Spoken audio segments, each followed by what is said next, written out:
Hello friends, मैं पूनम कुमारी आप सभी का आपके अपने इस यूट्यूब चैनल पर बहुत बहुत स्वागत करती हूँ।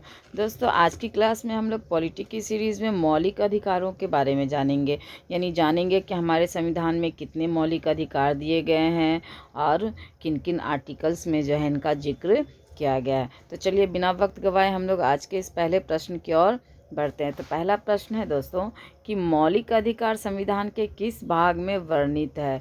तो दोस्तों, सबसे पहले हम लोग जानेंगे कि मौलिक अधिकार मौलिक अधिकार की परिभाषा को हम लोग जानने का प्रयास करेंगे। तो दोस्तों, मौलिक अधिकार ऐसे अधिकार है जो सभी भारतीय नागरिकों को दिए गए हैं और यह जो अधिकार है नागरिकों को स्वतंत्रता प्रदान करते हैं। जैसे सभी भारत के लोग भारत के नागरिक के रूप में शांति के साथ जो है समान रूप से जीवन यापन कर सके। तो ये अधिकार मूल रूप से जो है आपको सिर्फ भारतीयों को दिया गया है। सभी अधिकार कुछ अधिकार विदेशियों को भी दिए गए हैं, लेकिन कुछ ऐसे मौलिक अधिकार जो है जो सिर्फ और सिर्फ भारतीयों को दिए गए हैं। तो चलिए हम लोग इसको डीपली जानेंगे कि कौन से अधिकार किनको और किस प्रकार से किस आर्टिकल में दिया गया है। तो यहाँ मूल रूप से प्रश्न पूछा गया कि मौलिक अधिकार संविधान के किस भाग में वर्णित है। तो भाग की बात करें दोस्तों तो भाग तीसरा हो जाएगा आपका। और आर्टिकल की अगर हम लोग बात करें तो आर्टिकल हो जाएगा आपका 12 से 35। संविधान के भाग तीसरे में इसका वर्णन किया गया है और आर्टिकल जो है अनुच्छेद 12 से 35 के बीच इसका वर्णन किया गया है। चलिए अगला प्रश्न हम लोग देखते हैं। अगला प्रश्न है कि भारत के संविधान का भाग 3 संबद्ध है। तो किससे संबंध है दोस्तों? राज्य की नीति निर्देशक तत्व से कि मूल कर्तव्य से। तो यह हो जाएगा दोस्तों मौलिक अधिकार से। ना तो ये मूल कर्तव्य से संबंधित है, ना राज्य की नीति निर्देशक तत्व से और ना ही नागरिकता से। तो भाग 3 किससे संबंध है दोस्तों? तो मूल अधिकारों से। आर्टिकल की बात करें तो 12 से लेकर के 35 तक इसका वर्णन किया गया है। अगला प्रश्न है हमारा कि मूल अधिकारों को सर्वप्रथम किस देश में संवैधानिक मान्यता प्रदान की गई थी। तो मूल अधिकारों को सर्वप्रथम जो है दोस्तों संयुक्त राज्य अमेरिका में जो है आपका संवैधानिक मान्यता प्रदान की गई थी। और हमारे देश में जो मूल अधिकार लिए गए हैं तो किसकी तर्ज पर लिए गए हैं दोस्तों? तो संयुक्त राज्य अमेरिका के ही जो है मूल अधिकार के रूप में संयुक्त राज्य अमेरिका का भारत ने जो भारत के संविधान ने क्या किया है दोस्तों? अनुकरण किया है। अमेरिकी संविधान के बिल ऑफ राइट्स से जो क्या हुआ दोस्तों? हमारे मौलिक अधिकार को लिया गया है। तो इसको भी निश्चित रूप से याद रखिए। अगला प्रश्न है हमारा कि भारतीय नागरिकों के मौलिक अधिकारों का वर्णन है। तो दोस्तों, भारतीय नागरिकों के मौलिक अधिकारों का वर्णन कहाँ है? तो संविधान के अनुच्छेद 12 से 35। और भाग की बात करें तो भाग 3 में इसका वर्णन किया गया है। तो आपका ए ऑप्शन इसका सही जवाब हो जाएगा। अगला प्रश्न है कि डॉक्टर भीमराव अंबेडकर ने भारतीय संविधान के किस भाग को सर्वाधिक आलोकित भाग कहा है। तो दोस्तों, डॉक्टर भीमराव अंबेडकर ने जो है संविधान के भाग 3 को जो है सबसे ज़्यादा आलोकित भाग कहा है, क्योंकि यह किससे संबंधित है दोस्तों? तो मौलिक अधिकारों से संबंधित है। और इसका जो आपका छठा मौलिक अधिकार है आपका संवैधानिक उपचारों का अधिकार। तो इसे जो है डॉक्टर भीमराव अंबेडकर ने क्या कहा दोस्तों? संविधान की आत्मा कहा है। तो यह भी प्रश्न बहुत बार पूछा जाता है दोस्तों। अगर मूल अधिकार की बात करें तो मूल संविधान में जो है आपका 7 मौलिक अधिकार थे, किंतु आपका 44वां संविधान संशोधन हुआ आपका 1978 में। और इस 1978 के 44वें संविधान संशोधन के द्वारा जो है संपत्ति का जो मौलिक अधिकार था दोस्तों, उस संपत्ति के मौलिक अधिकार को जो है मौलिक अधिकार से हटा दिया गया है। तो अभी वर्तमान में 6 मौलिक अधिकार है। मूल संविधान की अगर बात पूछा जाए तो 7 मौलिक अधिकार बताना है, किंतु अभी अगर वर्तमान में बताया जाए तो 6 मौलिक अधिकार भारतीयों को दिए गए हैं। चलिए अगला प्रश्न देखते हैं हम लोग। मूल अधिकार मूल कहलाते हैं क्योंकि वह तो मूल अधिकार मूल क्यों कहलाते हैं दोस्तों? यह बताना है, यह पूछा जा रहा है। तो मूल अधिकार मूल इसलिए कहलाते हैं दोस्तों क्योंकि यह जो है आपका मानव के प्राकृतिक और अप्रिय अधिकार है। यानी ये अधिकार ऐसे अधिकार है दोस्तों जो सभी भारतीय नागरिकों को नागरिक स्वतंत्रता प्रदान करते हैं। उसके बाद जैसे सभी भारत के लोग हैं वो भारत के नागरिक के रूप में शांति और समान रूप से जो है शांति के साथ जी सके, तो ये अधिकार मौलिक अधिकार कहलाते हैं। तो आपको ये कैसे अधिकार है दोस्तों? मानव के प्राकृतिक और अप्रियदेय अधिकार है। अगला प्रश्न है हमारा कि भारतीय संविधान के भाग 3 में कुल कितने अनुच्छेदों में मूल अधिकारों का वर्णन है? तो दोस्तों भारतीय संविधान के भाग 3 की अगर हम लोग बात करें तो कुल जो है 24 अनुच्छेदों में इसका वर्णन है। किसका वर्णन है? तो हमारे मौलिक अधिकारों, जिसे हम लोग मूल अधिकार कहते हैं, तो इसका जो 24 आर्टिकल में वर्णन किया गया है। यानी आर्टिकल 12 से लेकर के 35 तक इसका वर्णन किया गया है। अगला प्रश्न है कि भारतीय संविधान द्वारा भारतीय नागरिकों को कुल कितने मौलिक अधिकार प्रदान किए गए थे? तो दोस्तों भारतीय संविधान में भारतीयों को 7 मौलिक अधिकार प्रदान किए गए थे। 44वां संविधान संशोधन हुआ आपका 1978 में। इसके तहत जो है संपत्ति के अधिकार को हटा करके यानी मौलिक अधिकार से हटा दिया गया। तभी वर्तमान में 6 मौलिक अधिकार। तो यहाँ मूल संविधान की बात पूछी जा रही है, तो मूल संविधान में 7 मौलिक अधिकार थे, किंतु अभी वर्तमान में 6 मौलिक अधिकार है। अगला प्रश्न है कि वर्तमान में भारतीय नागरिकों को कितने मौलिक अधिकार प्राप्त है? तो 6 मौलिक अधिकार प्राप्त है आपका भारतीय नागरिकों को वर्तमान में। अगला प्रश्न देखते हैं कि भारत के संविधान में मौलिक अधिकार, तो भारत के संविधान में मौलिक अधिकार क्या है दोस्तों? मूल संविधान का हिस्सा थे। यानी जो मूल अधिकार का जो कॉन्सेप्ट है यह जो दोस्तों आपके मूल संविधान में ही जो है शामिल किया गया था। बात करें नीति निर्देशक तत्व की, तो यह मूल संविधान का हिस्सा नहीं है। यह जो है आपका 42वें संविधान संशोधन के तहत जोड़ा गया और इसे जो है आपका 4 का क में जोड़ा गया है। किंतु यहाँ मूल अधिकार के बारे में पूछा जा रहा है तो मूल संविधान जो है दोस्तों मौलिक अधिकार के बारे में पूछा जा रहा है तो मौलिक अधिकार क्या है दोस्तों? मूल संविधान का हिस्सा था। अगला प्रश्न है कि भारतीय संविधान में न्यायालय में कौन प्रवर्तनीय है? तो दोस्तों भारतीय संविधान में जो है न्यायालय में जो है आपका मौलिक अधिकार प्रवर्तनीय है। यानी मौलिक अधिकार को जो है न्यायालय द्वारा जो है संरक्षण दिया जाता है।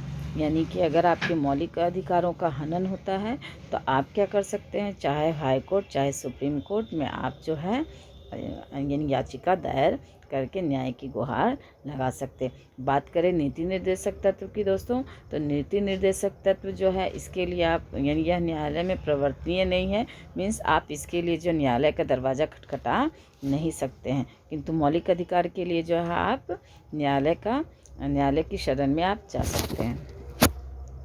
अगला प्रश्न है हमारा कि मौलिक अधिकारों को लागू करने का दायित्व है। तो मौलिक अधिकारों को लागू करने का दायित्व दोस्तों उच्चतम न्यायालय पर भी है और उच्च न्यायालय पर भी।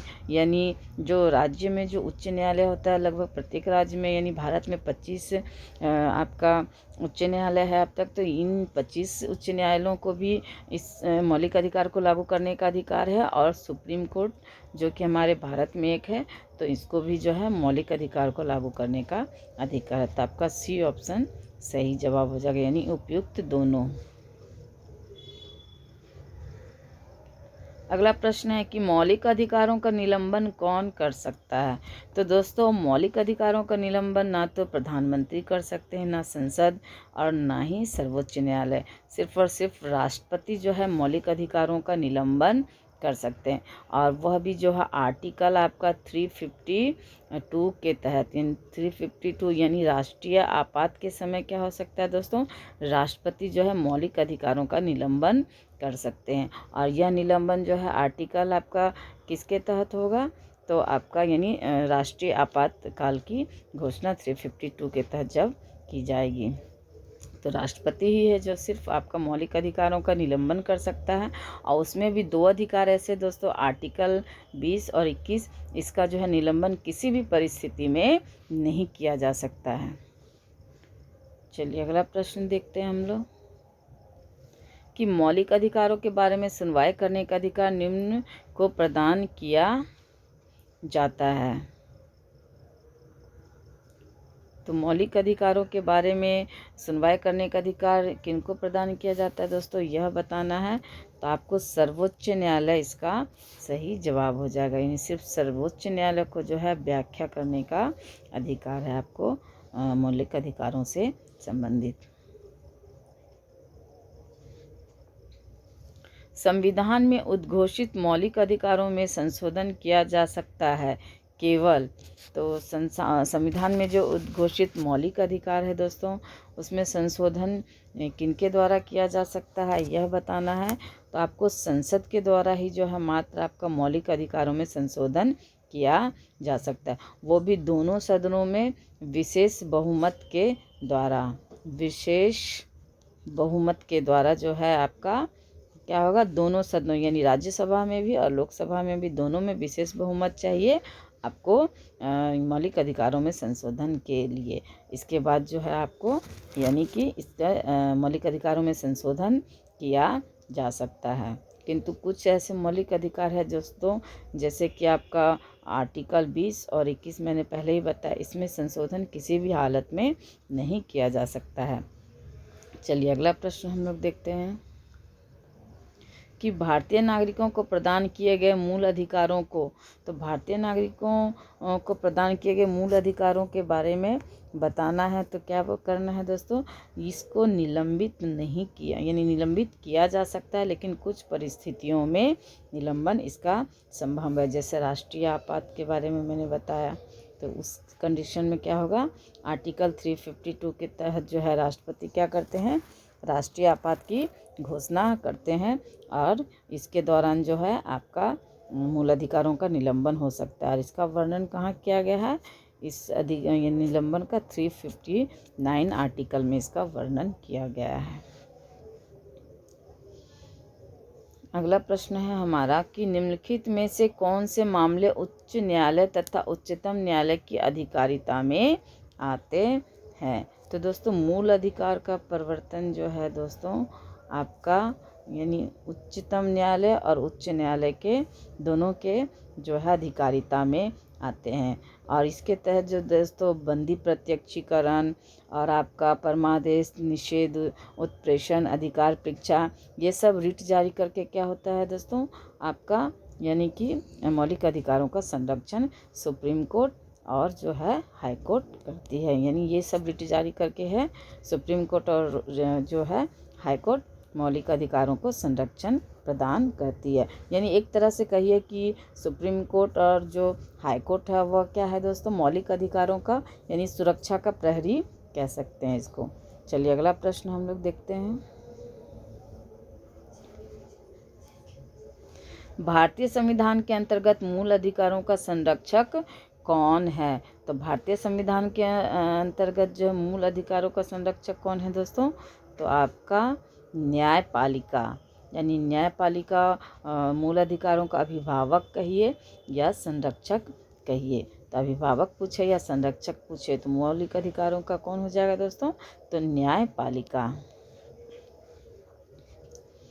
अगला प्रश्न है हमारा कि मौलिक अधिकारों के निलंबन का आदेश कौन दे सकता है। तो दोस्तों मौलिक अधिकारों के निलंबन का आदेश जो है सिर्फ और सिर्फ कौन दे सकता है, तो आपको राष्ट्रपति, यानी यह अधिकार सिर्फ राष्ट्रपति को है, वह भी आर्टिकल 352 के तहत, यानी राष्ट्रीय आपात की घोषणा होने पर जो है मौलिक अधिकार का निलंबन राष्ट्रपति कर सकते हैं। उसमें भी दो मौलिक अधिकार है जो कि आर्टिकल 20 और 21 में जिनका वर्णन किया गया, तो इसका जो है निलंबन किसी भी परिस्थिति में नहीं किया जा सकता है। अगला प्रश्न हमारा कि मूल अधिकारों पर आवश्यक प्रतिबंध लगाने का अधिकार किसको है। तो दोस्तों मूल अधिकार पर जो है आवश्यक प्रतिबंध लगाने का अधिकार जो है आपको संसद को है, यानी कि बी ऑप्शन आपका इसका सही जवाब हो जाएगा। यानी दोनों सदनों के विशेष बहुमत के द्वारा क्या होगा दोस्तों, संविधान मतलब कि इसमें परिवर्तन किया जा सकता है, संशोधन किया जा सकता है, प्रतिबंध लगाया जा सकता है। किंतु अगर यह संविधान की अवधारणा के अनुरूप नहीं हो दोस्तों यह परिवर्तन, तो क्या हो सकता है, सर्वोच्च न्यायालय यानी सुप्रीम कोर्ट क्या कर सकती है दोस्तों, इसको बैन कर सकती है, यानी इसको रोक इस पर लगा सकती है। तो संसद भी जब तक संविधान की अवधारणा के अनुरूप संशोधन करती है तभी आपका यह सही होगा, यानी कानून बनेगा, नहीं तो सुप्रीम कोर्ट इस पर रोक लगा सकती है। अगला प्रश्न हमारा कि मौलिक अधिकारों का प्रमुख उद्देश्य है। तो मौलिक अधिकारों का प्रमुख उद्देश्य क्या है दोस्तों, तो व्यक्तिगत स्वतंत्रता को सुनिश्चित करना ही जो है मौलिक अधिकारों का जो है प्रमुख उद्देश्य, यानी प्रत्येक नागरिक को जो है शांति के साथ समान रूप से जीने का अधिकार है। तो आपका बी ऑप्शन इसका सही जवाब हो जाएगा। अगला प्रश्न हमारा कि मूल अधिकारों को प्रवर्तित करने की शक्ति प्राप्त है। तो मूल अधिकारों को प्रवर्तित करने की शक्ति किसको प्राप्त है दोस्तों, तो आपको उच्चतम न्यायालय को जो है मूल अधिकारों को परिवर्तित करने की शक्ति प्राप्त है। अगला प्रश्न है हमारा कि भारतीय संविधान में प्रदत्त मूलभूत अधिकारों को निलंबित करने वाली सत्ता है। तो भारतीय संविधान में जो है मूलभूत यानी मौलिक अधिकारों को निलंबित करने वाली सत्ता कौन है दोस्तों, तो आपको राष्ट्रपति जो है आपको निलंबित कर सकते हैं मूल अधिकारों को आर्टिकल 352 के तहत। अगला प्रश्न है हमारा कि समानता का अधिकार भारतीय संविधान के किन 5 अनुच्छेदों में दिया गया है। तो दोस्तों समानता का अधिकार जो है आपका आर्टिकल आपका यानी 14 से 18 के मध्य जो है दिया गया है। यानी समानता का अधिकार के अंतर्गत दोस्तों यानी कि कोई भी व्यक्ति जाति, धर्म, लिंग, वर्ण किसी भी आधार पर जो है उनमें विभेद नहीं किया जाएगा, वो हर रूप से समान होंगे। वह यानी उन्हें जाति, धर्म, लिंग के आधार पर कोई भी उन पर विभेद नहीं किया जाएगा, उनमें अंतर नहीं किया जाएगा, बल्कि राष्ट्र के लिए जो है राज्य के लिए वो सभी व्यक्ति समान हैं और समान रूप से जो है उनको अपना व्यक्तित्व के विकास का यानी कि आपको मौका दिया जाएगा आपका राष्ट्र या राज्य के द्वारा। चलिए अगला और अंतिम प्रश्न है दोस्तों इस वीडियो का कि भारतीय संविधान के निम्नलिखित अनुच्छेदों में से कौन विधायन सत्ता पर पूर्ण नियंत्रण लगाता है। तो दोस्तों अनुच्छेद 14 के अंतर्गत जो है भारतीय संविधान में जो है विधायन सत्ता पर पूर्ण नियंत्रण लगाया जाता है।